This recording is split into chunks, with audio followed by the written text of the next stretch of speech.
महिला दरोगा किसी केस के सिलसिले में अपने सिपाही ड्राइवर के साथ गाड़ी में बैठकर किसी जांच पड़ताल के लिए जा रही थी। दोपहर का समय हो गया था तो महिला दरोगा को भूख न लगने लगी। वह अपने ड्राइवर से कहती है कि यहाँ के पास में ही होटल है, वहीं खाना खाकर आगे चलेंगे, क्योंकि कुछ पता नहीं कि तहकीकात में कितना समय लग जाए। शाम भी हो सकती है और मुझे भूख लगी है। आज का खाना हम होटल पर ही खा लेंगे। तो वह महिला दरोगा जैसे ही होटल के अंदर होती है तो वह क्या देखती है कि एक व्यक्ति जूठे बर्तनों को मांज रहा है, उन्हें धोकर साफ कर रहा है। अब जैसे ही उस व्यक्ति के चेहरे को महिला दरोगा देखती है और उनके होश उड़ जाते हैं, उसके पैरों तलों जमीन खिसक जाती है और आंखें भर आती हैं। वह जोर से वहीं सबके सामने रोने लगती है। नमस्कार, आदाब। दरअसल यह सच्ची घटना साधारण से घर के परिवार की है, जिसमें सत्यम अपनी धर्मपत्नी कविता के साथ शहर में रहता था और कविता सबका सपना था कि मैं पढ़ लिख कर कोई सरकारी अफसर बन जाऊं, किसी सरकारी पोस्ट पर कोई अच्छी से नौकरी मेरी लग जाए, जिससे मैं अपनी घर की आर्थिक स्थिति को बेहतर बना सकें। ऐसी कविता अपने दिमाग में विचारों को रखती थी। लेकिन सत्यम एक प्राइवेट कंपनी में जॉब करता था, 1000 में उसकी तनख्वाह मिलती थी। एक दिन कविता सत्यम से कह देती है कि देखो, मेरा सपना है कि मैं आगे जाकर पढ़ाई लिखाई और जारी रखूं, जिससे पढ़ लिख कर मुझे जरूर कोई अच्छा सा नौकरी और कोई सरकारी पोस्ट को हासिल कर सकूं। सत्यम की पत्नी कविता उससे बहुत प्यार करती थी। सत्यम उसकी बातों को टाल नहीं पाता था और वह कह देता था कि ठीक है, इसमें कोई बुराई वाली बात नहीं है, अगर आप पढ़ना चाहती हैं तो पढ़ाई जारी रख सकती हैं। मैं 1000 मुझे सैलरी मिलती है, जो कुछ खर्चे होने के बाद बचा करते हैं वो तुम्हारी पढ़ाई में लगा दूंगा, तुम अपनी पढ़ाई जारी रखना। सत्यम ने अपनी पत्नी को खूब पढ़ाया लिखाया और खूब उसको समय बाद पुलिस विभाग में भर्तियां निकलती हैं। तो कविता भी काफ़ी तैयारी कर चुकी थी, तो वह भी पुलिस का फॉर्म भर देती है। तो फिर पेपर देने के बाद भगवान की कृपा से उसका सिलेक्शन भी हो जाता है।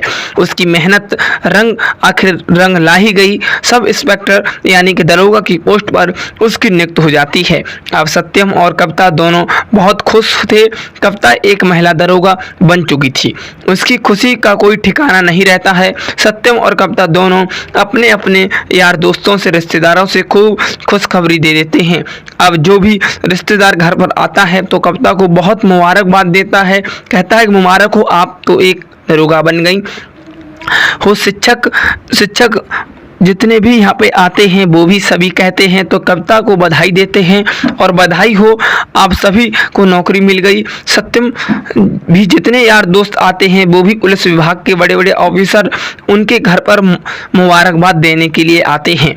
तो सत्यम से पूछते हैं कि मैडम जी कहाँ है, सत्यम बता दें। सत्यम मैडम कहते हैं सत्यम की रूम में होगी और बैठती हैं।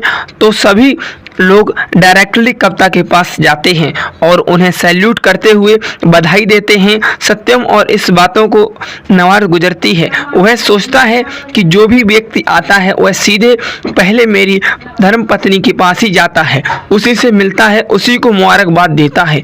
हर व्यक्ति उसी की जय जयकार में लगा हुआ है, मेरी कोई बात ही नहीं करता, ना मेरा कोई मान सम्मान करता है। मेरी इस घर में कोई वैल्यू इज्जत नहीं है। इसका मतलब है कि मैं पत्नी के सामने कुछ भी नहीं हूँ। मेरे दिन रात मेहनत करने एक पैसा मैंने एकत्र करके उन्हें पढ़ाया, खर्च किया है, जो पढ़ाया लिखाया है तब जाके उस मुकाम पे हासिल किया है। लेकिन कोई भी व्यक्ति मेरी बात करने को तैयार नहीं है, नहीं कोई वैल्यू ही नहीं है, समझ रहा है। कुछ इस तरह की बातें सत्यम के दिल और दिमाग में बैठ जाती हैं और वह फैसला करता है कि मैं ऐसी पत्नी के साथ ही नहीं रहूँगा जिसमें समान मेरी कोई भी इज्जत ना हो, ना कोई रुतबा हो। सत्यम अपनी अटल फैसले पर बात को ले लेता है कि मुझे अपनी पत्नी से तलाक चाहिए। वह अपनी पत्नी के कई झूठे सच्चे आरोप लगाकर उसे तलाक लेने की जिद पर अड़ जाता है। लेकिन कविता को कुछ समझ नहीं आता। पता है कि सत्यम से क्या कहती है, यह कैसे बातें कर रहे हैं। मैं और आप कितने प्यार से रहते थे, आपकी सफलता है तो है, आप इस एक इंस्पेक्टर बनी हूँ, आपकी ही दिन रात मेहनत है, मुझे पढ़ाया लिखाया है और अब मैं इस कामयाब हो चुकी हूँ, तो आप मुझे छोड़कर जाने की बात कर रहे हैं, तुमसे तलाक लेने की बात कर रहे हैं। सत्यम, मैं तुम्हारे बगैर नहीं रह सकती हूँ। कविता अपने पति के हाथ जोड़कर आगे खड़ी हो जाती है। आप मुझसे तलाक मत लो, बहुत प्यार करती हूँ और मैं आज भी कुछ नहीं मांगूंगी, सिर्फ आपकी बदौलत हूँ। दोस्तों, आप सोशल मीडिया बहुत सारी घटनाएं देख चुके हैं होंगी कि ऐसी वीडियो देखी होंगी कि पत्नी को जब पति पढ़ाता है लिखाता है और जब वह पत्नी किसी सरकारी पोस्ट पर नियुक्त हो जाती है तो सरकारी टीचर या डीएम या एसडीएम बन जाती है, तो वह पत्नियां अपने पति को छोड़ने का फैसला कर लेती हैं। उनसे डिवोर्स लेने का विचार कर उनके दिमाग में आ जाता है, क्योंकि वह सोचती हैं कि मैं सरकारी अधिकारी हूँ और मेरा पति एक बेरोजगार मजदूर है, छोटी मोटी नौकरी करता है, इसके साथ मैं रहूँगी, मेरी इज्जत कम हो जाएगी। लेकिन कविता ने दिल दिमाग में इस तरह का कोई विचार नहीं आता है। वह गवर्नमेंट ऑफिसर बनने के बाद भी अपने पति के सामने हाथ जोड़कर प्रार्थना करती है कि मुझे मत ठुकराइए, अपनी ज़िंदगी में बेदखल मत करिए, क्योंकि आपके बिना संसार अधूरा है। लेकिन सत्यम के सर पर भूत सवार था, वह कविता को किसी भी बात पर नहीं सुनता था और कविता से डिवोर्स ले लेता है। अब कविता अपने पति से हाथ चले जाने के बाद सदमे में पड़ जाती है और सत्यम यह शहर को छोड़कर दूसरे शहर में एक कंपनी में फिर से जॉब करने लगता है।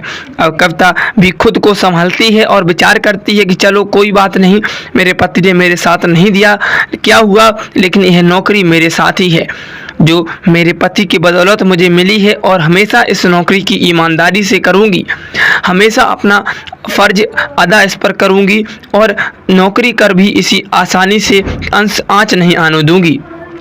कविता अपनी ईमानदारी के साथ साथ ड्यूटी करने लगती है। 2 साल बाद कविता का ट्रांसफ़र होता है और संयोग से उसका ट्रांसफ़र उसी शहर में होता है जहां सत्यम जॉब करता है और जॉब करने के लिए आया हुआ था।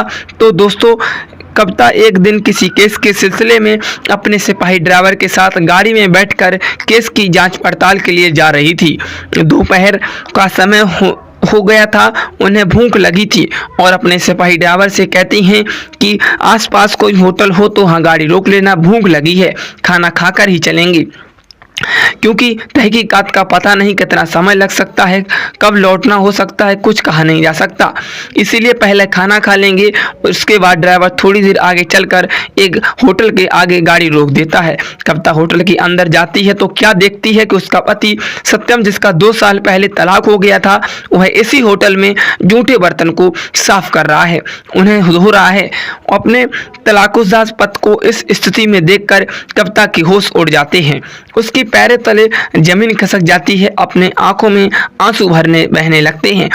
अब जब सत्यम अपनी पत्नी को देखता है तो शर्म के मारे अपनी गर्दन को पैरों में दबा लेता है और वहीं एक जगह पर बैठा रहता है, लेकिन उसकी हिम्मत नहीं हो पाती है कि वह खड़ा होकर अपनी पत्नी के सामने उसके पास जा सके और उसके पास बैठकर रोते हुए जब पत्नी उसके पास आती है, अपने पति में कहती हूँ कि जब आपने मुझे तलाक लिया था तो आप प्राइवेट कंपनी में जॉब कर रहे थे, 1000 महीने कमा रहे थे, अब तो तुम अकेले हो और तुमने किसी भी लड़की से शादी भी कर ली होगी। तो सत्यम भी जवाब देते हुए बोलता है कि मैंने कोई शादी नहीं की है।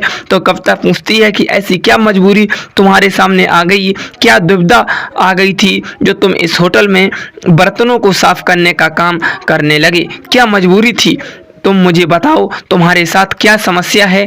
अपनी पत्नी मुंह में यह बात सुनकर सत्यम की आंखें भर आती हैं और वह जोर जोर से रोने लगता है और अपनी पत्नी को बताता है कि जिस कंपनी में मैं पहले जॉब किया करता था वह शहर ही मैंने छोड़ दिया, क्योंकि उस शहर में मुझे तुम्हारी याद सताने करती थी। तुम्हारे साथ मैंने उस शहर में बहुत हसीन पल बिताए थे, मैं तुमसे बाहर रह नहीं गया और मैं यहाँ दूसरे शहर में चला आया। मैं भी एक कंपनी में जॉब मिल गई, लेकिन कुछ दिनों बाद मेरे पैर में चोट लग गई थी और जॉब में छुट्टियाँ लेकर कंपनी के बाद में नौकरी करने के लिए वहाँ चला गया और मैं वहाँ जाकर के मुझे उस कंपनी ने दोबारा से नहीं लिया।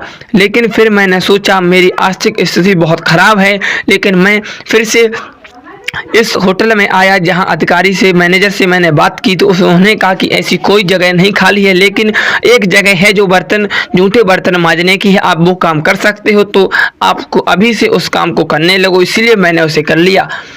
तो साथियों, इस कहानी से हमें यह आशा मिलती है कि अपनी पोस्ट को नहीं देखना चाहिए, अपनी किसी से ईर्ष्या नहीं करनी चाहिए और अपने एक समान रह के अपने परिवार को बचाना चाहिए।